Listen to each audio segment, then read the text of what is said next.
Laughter. Perfect. Welcome, everyone. It is my great pleasure to introduce Leon Ravenna.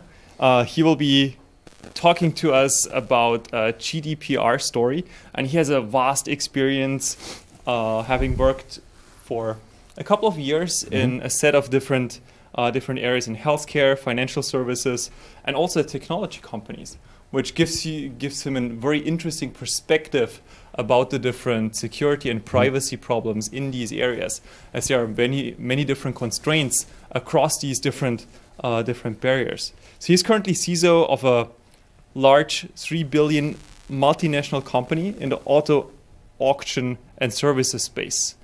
And there he's looking at interesting service and privacy and compliance problems in there, especially that come together with such a large company. And I'm super excited to hear him speak about these different areas. So please take it away. Happy to do it. So guys, what do you care about? What do you want to know? We'll talk about privacy, we'll talk about compliance, we'll talk about security, and after you wake up, then we'll talk about stuff that you care about. So anything that you're really concerned about as you look at the potential job market, there's what kind of jobs you're looking at. I'm gonna try and help you a little bit. Privacy space may seem kind of odd, okay? It really is. It's kind of the province of lawyers. It's kind of fun going to talk to a group of lawyers and explaining to them global privacy law. They didn't seem to get the irony in that, but it's okay. So anything that you care about, security, privacy, compliance, that I can hit on. Okay, we've got an engaged audience. My job is to get you a little better than that. Okay, a little about myself. I've been doing technology longer than most of you have been living, okay? He said a few years, it's 30, okay? I've done everything from help desk, I've done advanced technologies, I've run big data centers, run companies that do SaaS-based services, so I've done all that. I've been doing security for about the last, probably on and off 10 years. And I was the guy who didn't step backwards fast enough when they said, who wants to do security? So everybody else moved faster than me. If I would have lost a little weight, maybe I could have moved like them. But now I do security, okay? I run a group of about 20 people that about 7 of them are hardcore security. Some of them, I do a lot in the third-party vendor management space. So I have 4 people that all they do is answer customer questions and audits all day long. We get audited by the largest banks, manufacturers, and insurance companies in the world. Okay, so those are our customers in this space. Card touches about 5.5 million cars a year. Okay, our auctions, there's one in Plainfield. An auction that I was at in Dallas is 180 acres. It holds 14,000 vehicles. We'll run about 3,000 vehicles through auction on a Thursday, okay? So again, we'll touch about 5.5 million vehicles a year, whether off lease, salvage, we finance vehicles for dealers, things like that. And we have companies in US, Canada, Mexico, and UK. So we're gonna talk about GDPR. Anybody know what GDPR is? Okay. Besides one, anybody care? Okay. I'm gonna explain to you why you wanna care, okay?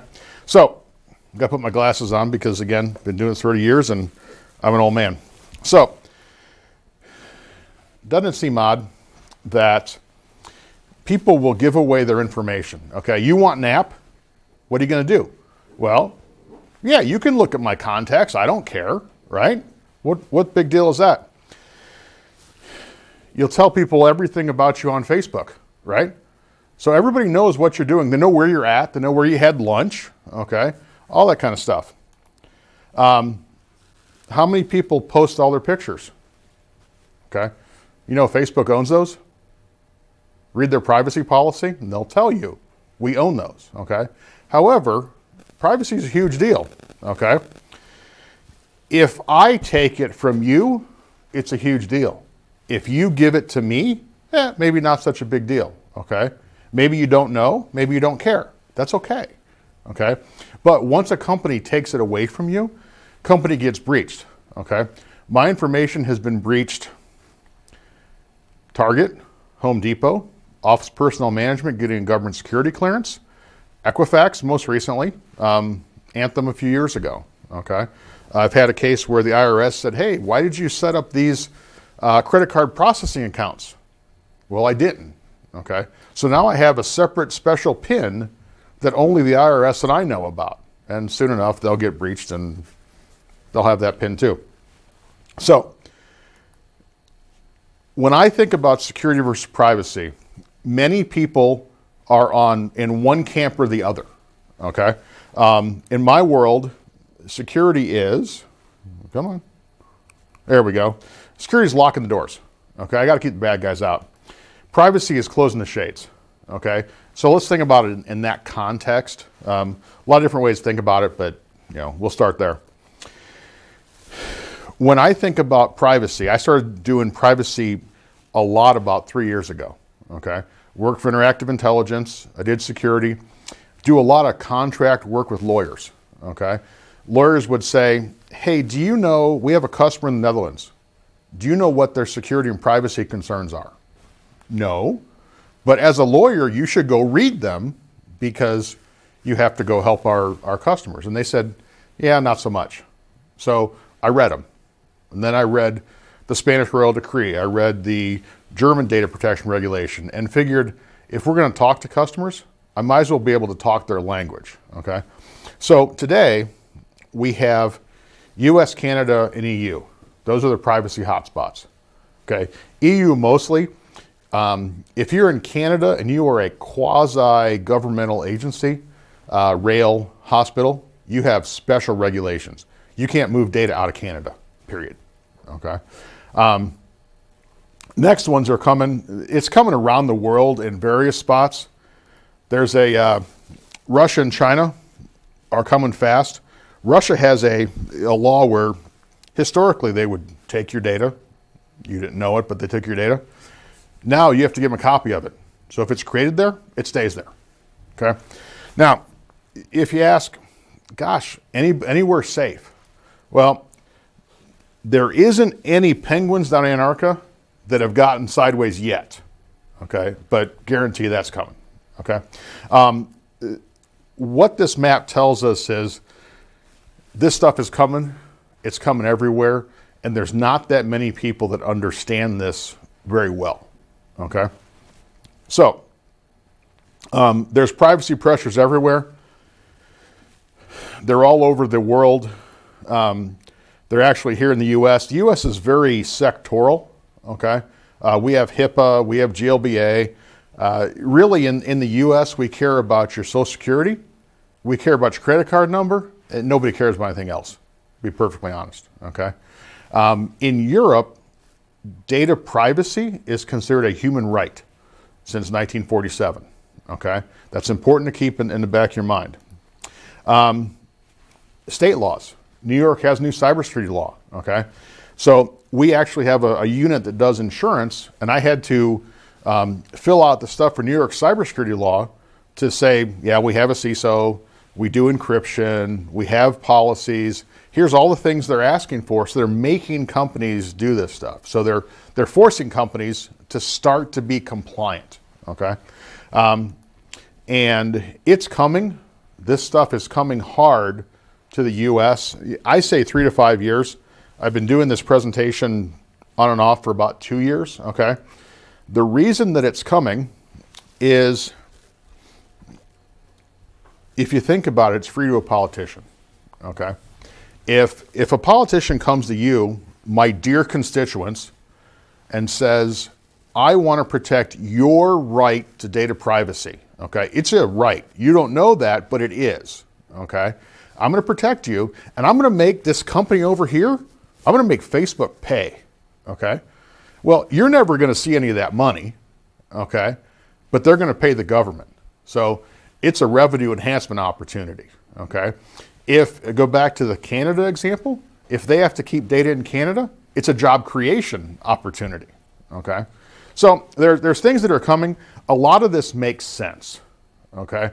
There's none of these things that I look at that really say, gosh, why would you do that?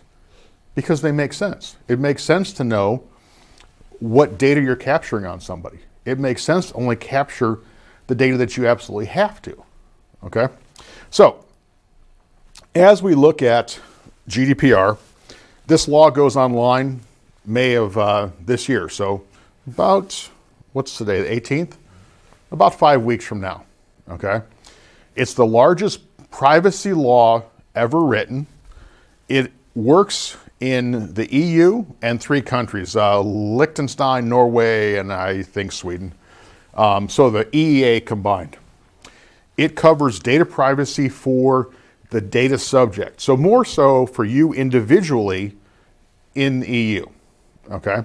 You have a bunch of rights we'll go through, but when I talk to people, they say, well, it doesn't apply to me, I'm in the US. Do you have customers in the EU? Well, yeah, but not that many. Do you sell goods and services in the EU? Yeah, but not that much. Well, guess what? You are now subject to this law, okay? People don't like it, and it's sometimes illogical, but the bottom line is anybody who sells goods and services into the EU is subject. Yes, sir? So let's say you've got only 2% of your customers. Let's say you've only got 2% of your customers in the EU, and maybe only just 2% of your revenues. Right. Does that imply that you have to provide those practices on the 98% you do domestically? You don't have to do them 98% domestically, but you have to do them for the 2% that are in the EU. So as a function, you might as well do it for everybody else, okay? It will drive compliance globally, okay? I talked to a guy about 1.5 years ago, and he had a financial company. All his data was stored here, but his customers were all in the EU. And he said, what do I do? I said, well, you better move your servers to the EU, okay? Because you want to have data sovereignty. You want to have that data there, okay? And we'll get into that a little bit. That's a great question. So what do you have to know? Usually I have screens up here so I can see. I can't see if I'm not behind here. So consent, they want you to say yes, okay? So if you see a box that's already checked, bad sign, okay? That checking the box is you providing consent that you're giving your data, okay? So when you get an app on your iPhone and you hit yep, you are consenting to do whatever they're gonna do, okay? You have the ability to opt out of a transaction. If you say, I don't feel like doing it, you can opt out. Now that's a little bit harder in the business to business space. I mean, I may have CRM information on a customer, but if they've bought a vehicle, well, I have to hold that financial information as well because there's other regulations, but I may have to ultimately not know about them as a person, okay? There's shared liability. So when I say controller and processor, at Interactive, I dealt with large customers in Germany. So say Mercedes. Mercedes would tell me, here's what I want you to do, and I would do it for them. So I'm in the processor relationship to them. I can't do things that are outside of that. So I can't use that data for something else. So if you start thinking about BI and how do I take this data from here and this data from here and get really interesting feedback, you're not going to be able to do that, okay, unless you have consent to do it. There is strict breach notification. When Equifax got breached and they waited 6 months to tell people, okay, it's now 72 hours. You have 72 hours to tell the European Data Protection Authority that you've had a breach. You don't have to tell them all the details yet, but you have to let them know right away. So they're expecting to be very busy because there's a lot that's not getting reported. Yes, sir. So given breaches sometimes aren't So given that breaches aren't detected right away, how's the EU addressing that? Are they saying? It's once you know. Okay. So once you find out about it, okay, I think in Equifax's case, people had sat on their network for a year, okay? Once they knew, they have to tell, okay? And you may not know all the details right away because you're gonna find stuff out and it's gonna take time, but you have to alert them, okay? A lot more technical controls. They talk a lot about pseudo-anonymization, but that's changing a couple factors. And I would just rather encrypt stuff and call it done. Encryption in this new data privacy regime is kind of like a euphemistic get out of jail free card. If you have something that's encrypted and you have a breach, well, you have to report it to the Data Protection Authority, not necessarily to the people that were inside that database. Okay? Yes, sir. So, due to the different mentalities in Europe and the US, I think a core difference is in Europe, you think, do I require this data? Yes. Only if I really require this data for my business process, I will actually store that data in some form or another, right? And the idea is that the fines that we have to pay are too high for us to store data in a broader context. Right. So if we need any additional data, we'll just collect it from that point on. In the US, there are no fines in place, right? So we can store everything because it may be useful at a later place, and even if we currently don't need it, right? Yeah, in fact, there's a big piece of this law is data minimization. So going through and think about how many applications you guys use every day, okay? For my businesses in Europe, I've got 29 applications that they offer up and about 35 that they use as consumers, so healthcare, payroll, stuff like that. Have to go through every single application and figure out what data elements are there, what's personal and what's sensitive, and we'll get into what those are in a little bit. A weird one, you have to know how fast you can restore, okay? I think this goes to the notion that everybody thinks they can back up because the tape spins, or you guys are too young for that, but they're backing up, but they've never tested restore. Well, now you got to prove that you can restore data. The interesting thing is this goes live in a month and a half, and people will say, I'm compliant. Well, there's no way to tell. So there's no certification. So I've run large PCI organizations that take credit cards, and we certify to the same as Walmart. That's pretty easy. You do these 350 things like you're supposed to, and you get an attestation of compliance says, hey, I'm good. Well, you might or might not be, but here there's nothing yet. So that's coming. Yes, sir. Do you think certification will actually be helpful? Because I have huge doubts with many of these certifications, as you just said, right? You can do the same set of certifications that just ticks off the boxes and doesn't really gain anything, or you can do a really thorough job. And you made a comment earlier where you said, or you push towards the certifications. And it can be useful, but it's... The only reason, so there's two reasons for doing it. One is internally, my own company said, yes, we have done this, so we have something to shoot for, okay? Otherwise, it's my word that we're doing what we're supposed to. The second, and quite frankly, is marketing, okay? I'm a technology, I'm an introvert guy. I don't care about marketing, but if I can take my certifications and say, here's what I do, well, that's a way to sell my product. It takes the conversation about this stuff off the table so you can talk about what you're actually selling. That's probably the best way to look at it. Data transfer, okay? This gets to be a really weird one. In the US, they consider us not worthy, okay? Most of Europe doesn't consider the US worthy anyway, so this is just another thing that we're not doing well enough. But data transfers from the EU to here without benefit of some type of privacy law, okay, or something that guarantees you to be compliant to EU standards is considered an illegal data transfer. So right now there's 12 countries in the world that are adequate, not even worthy, but adequate to EU data standards. Israel, Isle of Guernsey, Isle of Man, don't even know where those are, Canada, New Zealand. Okay, the US is not unless you use something called Privacy Shield. Okay, there was a law a few years back called Safe Harbor, got struck down in Germany, and they brought up Privacy Shield as a way to guarantee that your company is doing what they're supposed to. Okay. Yes, sir. So is Privacy Shield a service you buy? Is it a product? Is it a process? Privacy Shield is a U.S. government, Department of Commerce, FTC thing. Basically what you do is you sign up for Privacy Shield. you give them your privacy notices, okay? And you may have external for customers, internal for employees. You have an arbitration mechanism. You have a way to handle complaints. You have a way to make sure people are trained. And then you have to ensure that your subcontractors all adhere to those type things. So if they're going to see data, they're signing up for the same thing. It's about $1,000 to sign up for it. It's probably a good couple $100 worth of work to get done.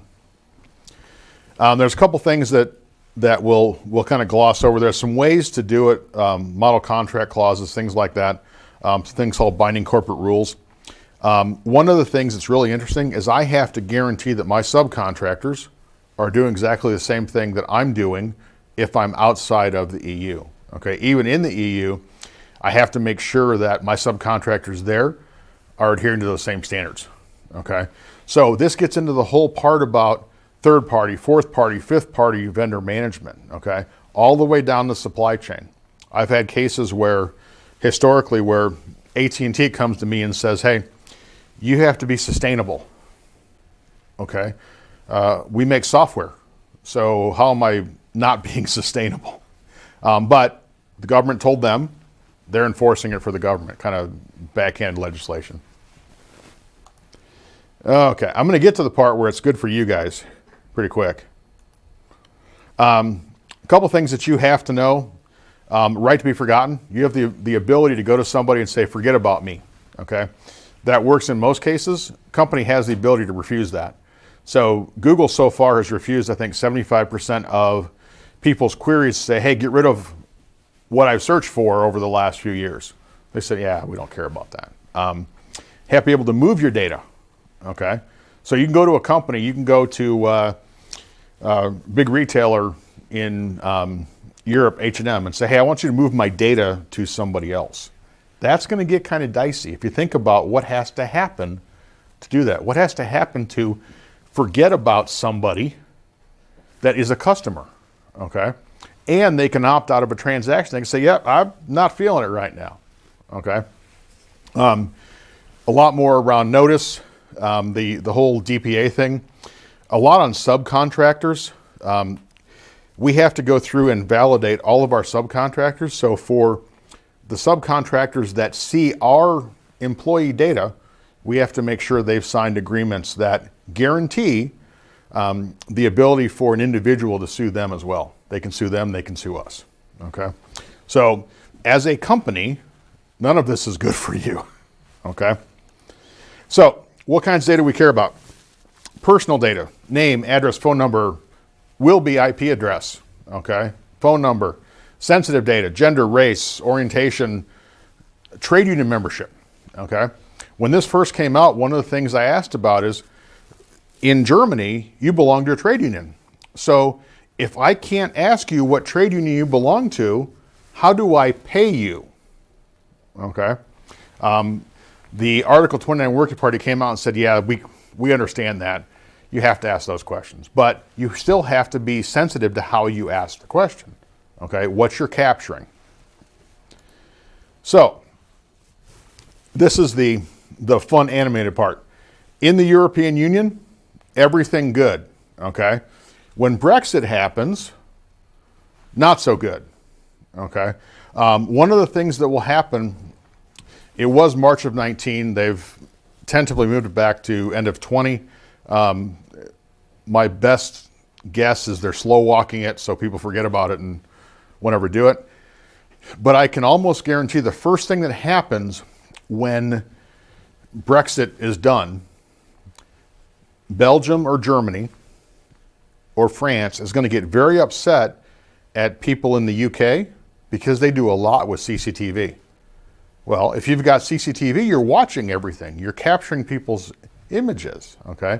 I can almost guarantee that's going to be the first thing that blows up. They're going to say, well, you can't do that.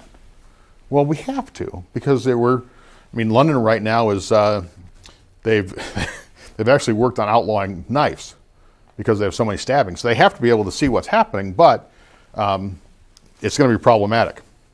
So once you cross the Atlantic Ocean, things get dicey. So in order to move data across, you have to have Privacy Shield, model contracts, Basically, you're signing up a contract that cannot change amongst companies. So it's exactly the same for everybody. That guarantees an individual data subject has the ability to sue you. That's the bottom line. You have to guarantee your technical controls, have to tell them what data you're capturing, okay? So going to anywhere but New Zealand in Asia Pac is not good from an EU standpoint, okay? New Zealand, for some reason, is great. They have a law that covers the whole country, okay? But what's happening right now is companies may move facilities and positions out of, say, Manila to Poland, okay? They don't want to have the conversation in the EU about, hey, this is you're violating data privacy by moving data somewhere that's not considered adequate, okay? Even though they may very well be. So go to Canada. Canada doesn't like much of what we do anyway. They don't like data moving here in some cases. In most cases, the Wild Wild West. I had a facility a long time ago that was a call center that was a mail order pharmacy taking credit cards in Manitoba, and they didn't have to sign up for anything. I tried to impose PCI. Yeah, we don't have to sign up for that. I tried to impose other stuff, and they said, no, we can do whatever we want. And quite frankly, they could. So there's, like I said, 12 countries that are adequate. Canada is. What I've actually told people is if you're going to do something, move it to Canada. Because right now, they're considered adequate. Okay. New Zealand's great. If you want to do EU, Canada, New Zealand, you can follow the sun great. But otherwise, EU and Canada makes sense. Okay. So why should I care? For you guys right now, you don't care about it. Ultimately, you will. The biggest issue is that the fines that are imposed can be as high as 20 million euros or 4% of global revenue. Okay? So think about those numbers for a minute. If I've said for the last 2 years that either Facebook or Google would be fined first. Okay? They have deep pockets. EU's gone after both of them time and time again. They're going after Facebook right now. Okay? With costs. Okay? But if I'm a $3.5 billion company, that's $140 million. Okay, so you want to get this right. So what starts to happen is you start thinking, that's a lot of money. People are going to want to care for this. This is where you guys come in. Okay, so as we look forward, everything after this point isn't CAR, it's all me. So if I say something stupid, which might happen, it's all on me. So speculation, anticipation, this is my forward-looking statement, okay? So, Facebook changes the game. They were going after data because they could, okay? They took everything they could because they might want to use it, okay? Cambridge Analytica was able to use it. They didn't breach them. They used their data in a way that they didn't expect. Okay, it had been used before, and there's a political component to it. But because I'll drop into politics for a second, because the Republicans did it, it was bad. When Democrats did it 5 years ago, it was great. They were hailed as being, geniuses for figuring out how to use the data. Okay, and they did. They knew how to use it. Okay, this changes things. Seeing Zuckerberg in front of Congress, everything I've seen. Everybody says, hey, those congressmen are stupid. They don't know how the internet works. Well, Jeff Sessions asked a realistically legitimate question. If you don't charge anything, how do you make money? Okay? The way they make money is off of you. Okay? You're the product. Everything you do, all the advertising you see, if you're searching something over here, all of a sudden you pop on Facebook, hey, I was just looking for that. How does that work? Okay. I've never had a Facebook account. Okay. But I see ads that come from my kids and my wife. Okay. I get ads for dresses. I have no idea why. Okay. I've never looked for them, but I still get them. I don't know why. Okay. Verizon right now, Verizon or Google is tracking every movement I make with my phone, even if location services are off. Okay. So they know where I'm at, okay? And all of my personal stuff, my work stuff, my phone for work, everything's lit up, okay? My stuff at home, every bit of privacy is turned on, location services are turned off, everything. Because it's not their business, okay? It might be my work's business because they need to know where I am, but my personal stuff, I mean, I don't have Alexa at home. I have one sitting in a box, okay? But I have thought forever that it's listening. Well, it is, okay? They say they only keep a minute of tape, but really? You know, if they can break in and alert police there's something happening, they're going to have to keep that because now it's evidence, okay? So know that that's there. So all that stuff in my house, turned off. I mean, it's kind of cool to be able to say, Alexa, turn the heat down, but I'm old-fashioned. I'll get up and go to the thermostat and turn it down, and it took 3 seconds. But just know that if you're not paying for it, you're paying for it, okay, in some way. So what does Facebook, Cambridge Analytica, the tech community being kind of hounded now that, hey, all this stuff's out there, people are starting to think about it, more than likely, most people won't care, okay? You forgot about it after last weekend, and yeah, you saw Zuckerberg, and he had a high chair and all that kind of stuff, but he talked to the senators, they didn't ask really smart questions, but that's over. Well, there's legislation in my mind that's coming, okay? It's going to be similar to what's happening in the EEA right now, okay? Because in Europe, again, data privacy is a human right, okay? And it's been that way since 1947. So it is a fundamental issue in Europe. It's not yet here because nobody cares, okay? Nobody cares. There's too many separate laws, but I think that will change. Now, when that legislation changes, that's where there's going to be jobs, okay? For people who are tech savvy, okay, my background is infrastructure, heavy computing, support, development, security, okay. 3 years ago, I started doing privacy. Well, a year from now, those skills are very much in demand, okay. If this legislation comes, I expect it'll be 6 to 12 months, either be before the election or after, okay.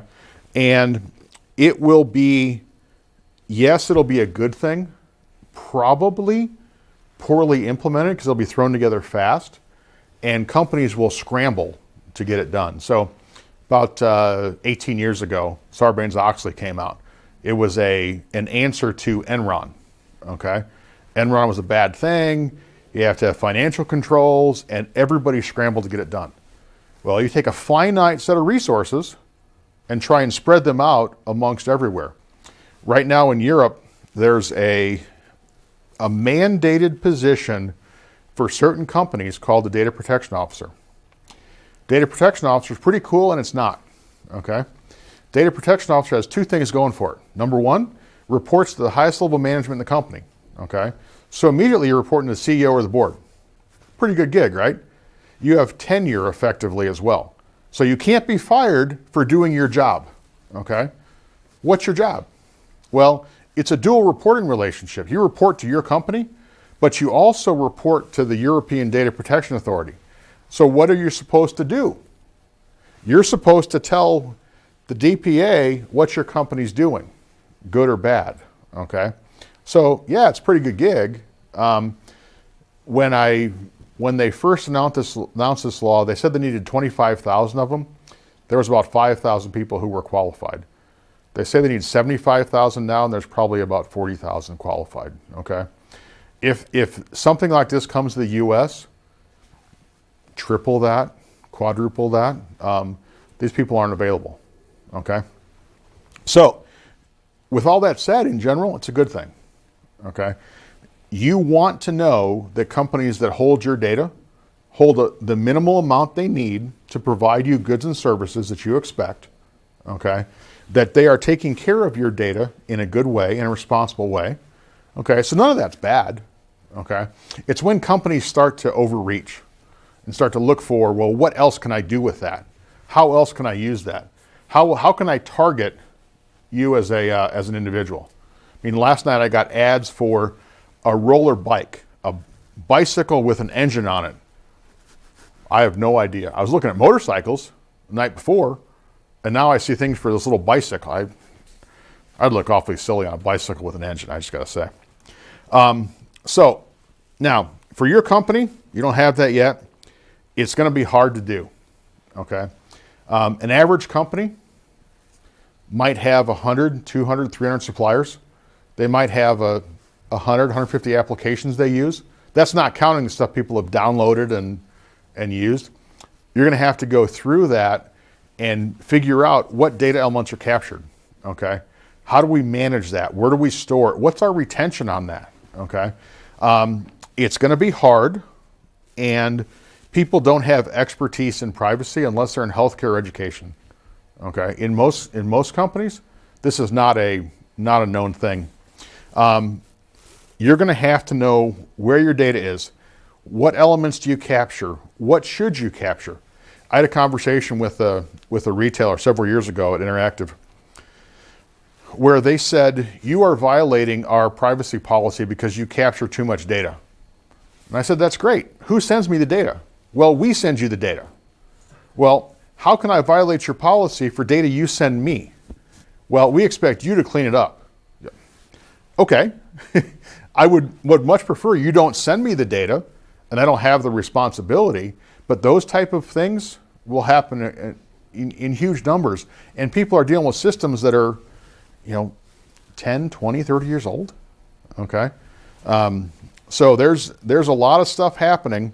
How do you know you want to forget somebody? If you forget them, how do you know not to go talk to them? I mean, think about that for a second. I have someone who says, you can't know me anymore because I don't want to deal with you. 6 months later, somebody goes out and says, I got this great lead, but I'm never going to know that I can't talk to him unless we have something that says, I know who those people are that I'm not supposed to know. Okay? Kind of paradoxical. Okay? So, what does that mean for you? There's new jobs that are going to come. Okay? So, you guys who are doing computer science, you guys who are doing whatever, there's going to be privacy engineering jobs. How do I go figure out what data is where? Okay? How do I go figure out what applications we actually have? Because most companies, quite frankly, don't know. Okay? Let's be perfectly honest about that. Most companies don't know how their applications work together. Okay? A lot of that is going to happen. So there's going to be opportunities for that. There's going to be opportunities to be data analysts. There's going to be opportunities to be DPOs. Okay?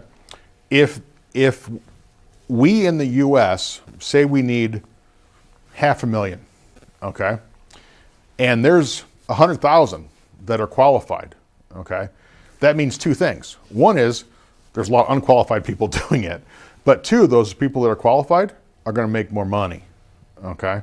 Yes, sir. So a lot of the problem is a lack of specification of the current processes that are done in the companies, right? So if we would have done good, or if we would have had good specifications in the first place, we would not have this problem because we would have explicit knowledge about what data is stored where and how. What makes you think that we can retroactively recover all that information, and what would be a good approach to do that? So the first part is most companies will not do it, okay? They have the opportunity to do it today, and they're not. Okay, they do it when they have to. Most companies will say, that old system's junky, I'm going to get rid of it and buy something new. And then do exactly the same thing over and over again. Okay, one of the components of GDPR is called privacy by design.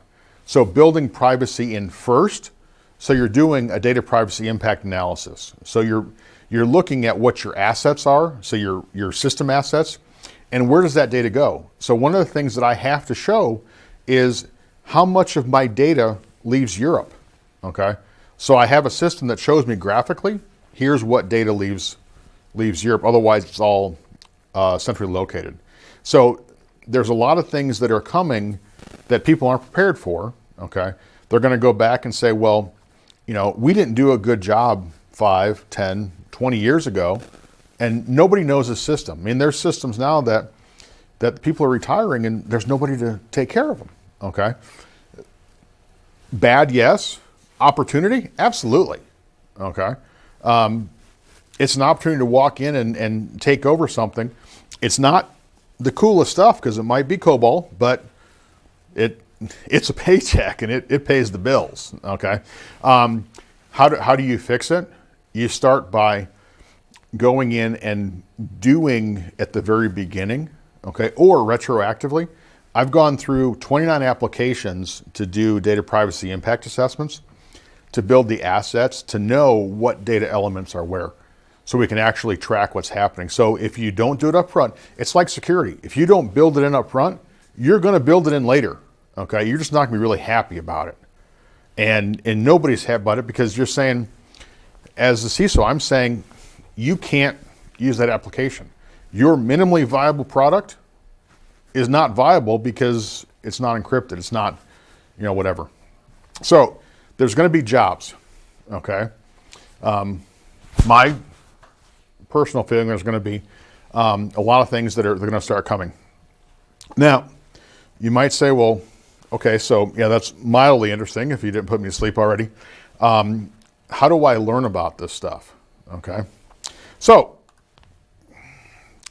these 5 things, okay? It's about 400 pages of reading. You guys do a couple hundred pages of reading a week, so this is nothing, okay? This is the basis for everything that's happening in Europe right now. Privacy Shield, it's what the US does and how you make those data transfers work. I'm happy to send this if I can, so you guys don't have to write these down. The GDPR, it's 205 pages. It's not bad. It's actually not a bad read as far as law goes. The e-privacy regulation is called the cookie law. So it's how they deal with cookies on machines. So when you see the cookie banners that say, hey, this site has cookies, that's why, okay? The new one, which isn't ratified yet, carries the same penalties as GDPR does. So they have a theme, which is, hey, if you're bad, you're going to pay, okay?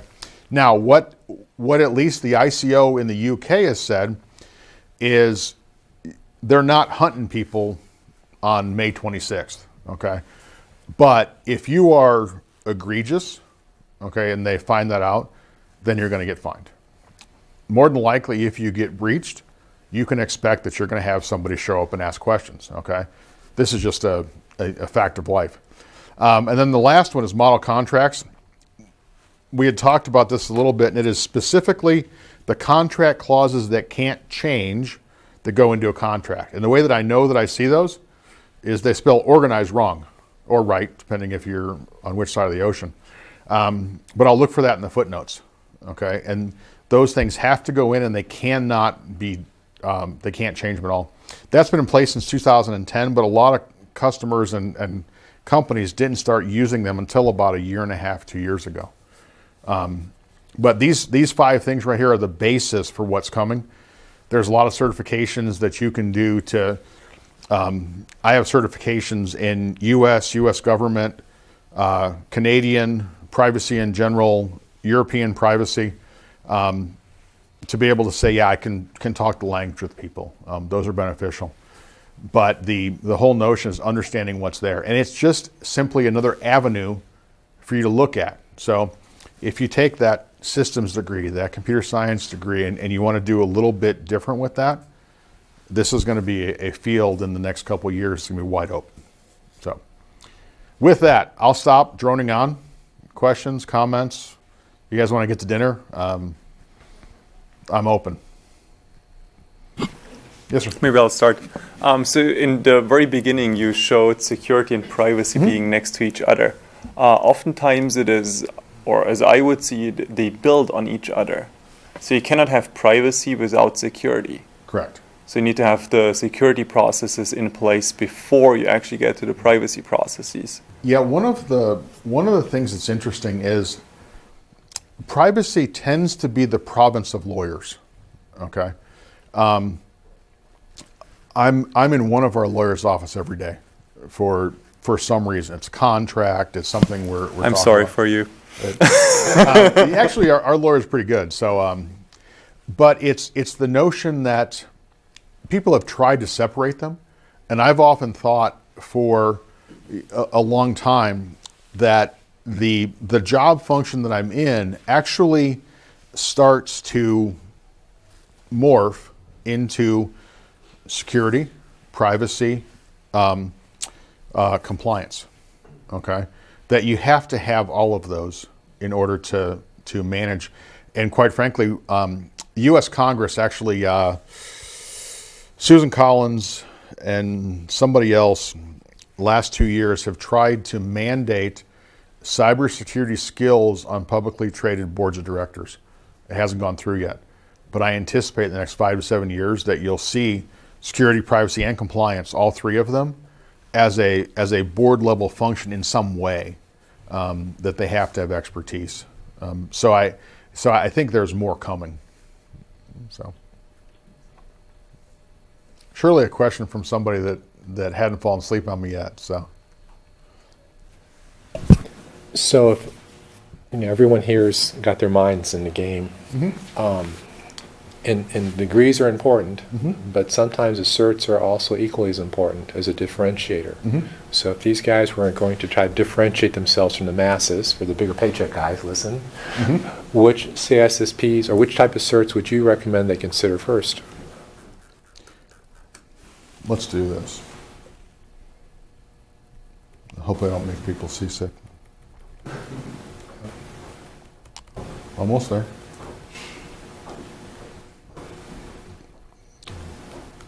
I have a future son-in-law that has a PhD in economy, and his advisor said, if you want to go for tenure, if that's one of the things you're looking at, get a law degree at the same time.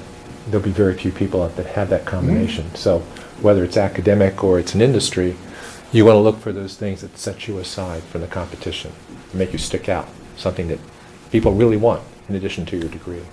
So one of the key things that I've found is I've been a lifelong learner. I read everything. Okay. About 2.5 years ago, my wife started getting her master's. Okay. 50 years old, went back for her master's in counseling, and she was studying, so I figured I'd better, because otherwise I'd get mad that she's not paying attention to me. So I started doing certifications. So the whole bottom row, except for the PMP, are privacy certs. Okay.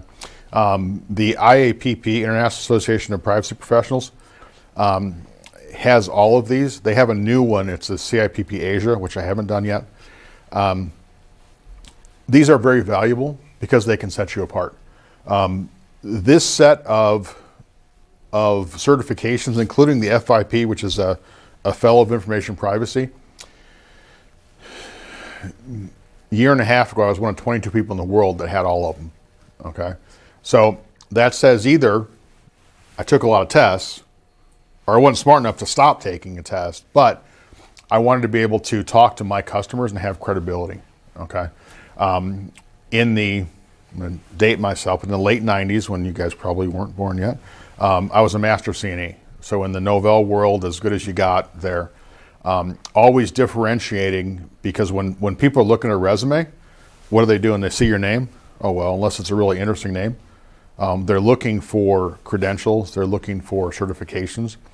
And I never went to get my master's. So I took certifications. The NetWare stuff was, I think, 13, 14 different tests to be able to say that I was as good as could be.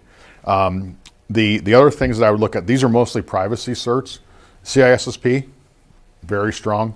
CISA, Certified Information Security Auditor or System Manager, CISM, all three very valuable. So if I were coming out of school, you guys are doing what kind of degrees, typically? Cybersecurity. Okay. So CISSP, I would be planning to take that as soon as you graduate or before you graduate. Okay. It's a bear, but it's worth it. Okay. I started doing my CISSP before my company, Interactive Intelligence, got bought, and I got so busy I put it to the side, but have to go back and finish it up just because I need some more letters behind my name. But really, the CISSP, probably the most valuable in the cybersecurity space. If you do a combination of a little bit of security, a little bit of privacy, again, it's how are you differentiating yourself from everybody else that's looking. Okay. Anything else I can answer? It's all goodness. Thanks, guys.